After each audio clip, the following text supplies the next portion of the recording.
Westerville South beat Hamilton Southeastern of Indiana 63-61 on Monday, January 17th at Kettering's Trent Arena in what could have been the best matchup of 2011's Flying to the Hoop Festival.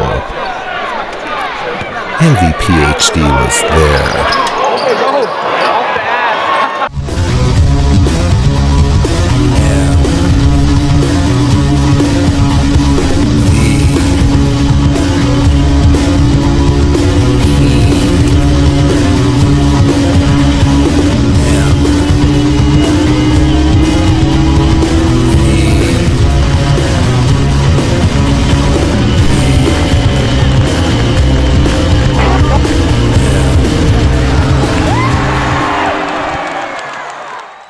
Most high school games only last 32 minutes, but this one lasted 36.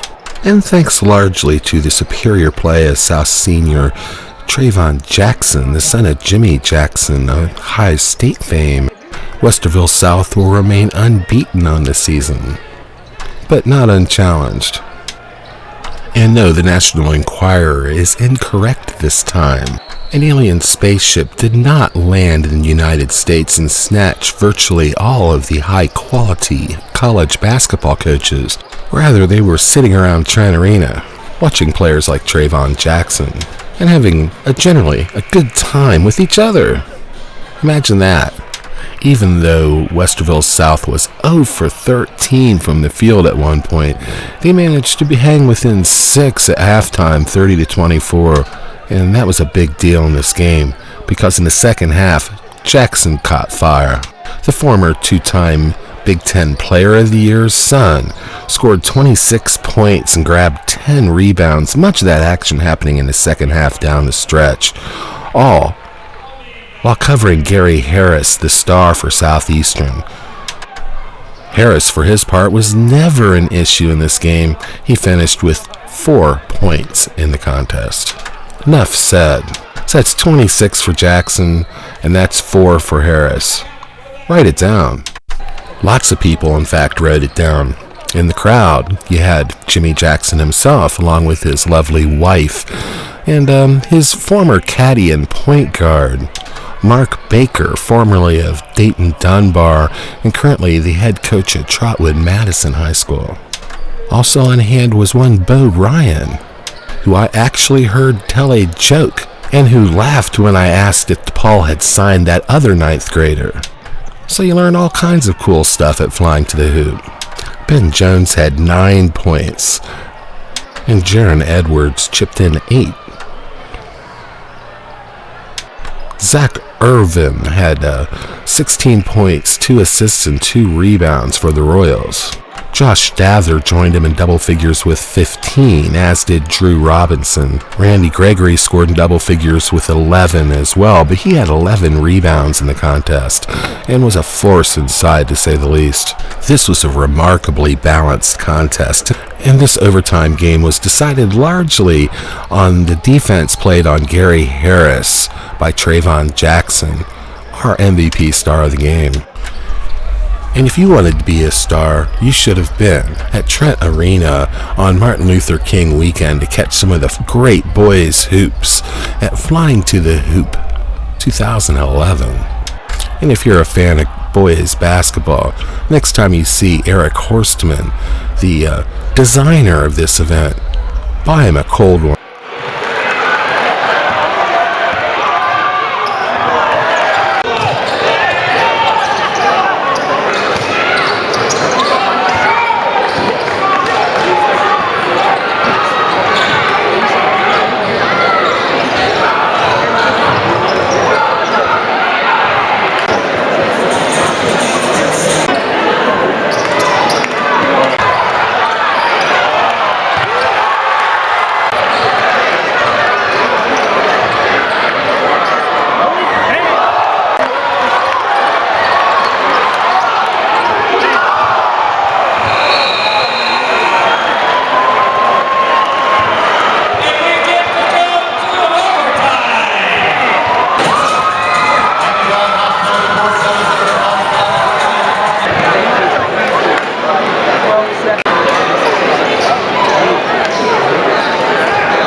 Sator was really good with talent.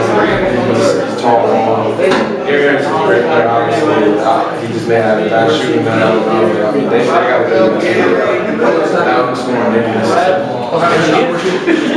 honestly, my knee was like bleeding right here. We came in at halftime and Doc, one of our docs, spread it off for me. And it was fine. Like, it's not, it's like if you touch it, it wouldn't came off it, it was just smeared. So I was back there taking my shirt, I'm sure both stand so behind the rim. I was trying to hurry back on the board. So, I mean, but they went through the same thing. Gary Harris had a busted out, stitches, and you're still going with it.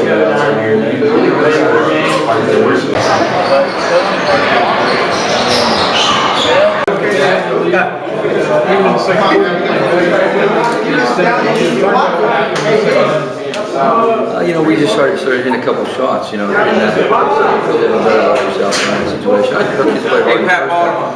We just didn't make enough shots. We let them go to the foul line. I think they really athletic. Certainly they have a big problem for the rest of the kids. 42 basketball. You know, they're pretty good, you know, but we just got into a little bit better flow. I think defensively was a big kid. You know, we heated up a little bit better. We got a little bit more touches. We should go up our defense. Kids started to throw a little bit more confident, a couple big shots. It kind of took control of the game for a little bit, but you know, they just went my way. I was really impressed with Bledsoe. Tell me a little bit more about the kind of play you expect.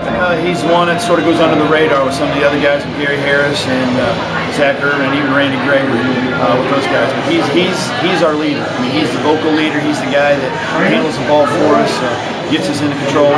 He's our rah-rah guy in practice and gets everybody going. And the thing that he's been really improving, he's been able to knock down shots, and he did that this weekend. He's been a little bit up and down with that, but you can see that he's doing that. And the thing is, he attacks the basket, and we love the defense that he brings every game. Who is Thad here to see? Who's what? Thad Matta here to see. Oh, he was here to see Gary Harris.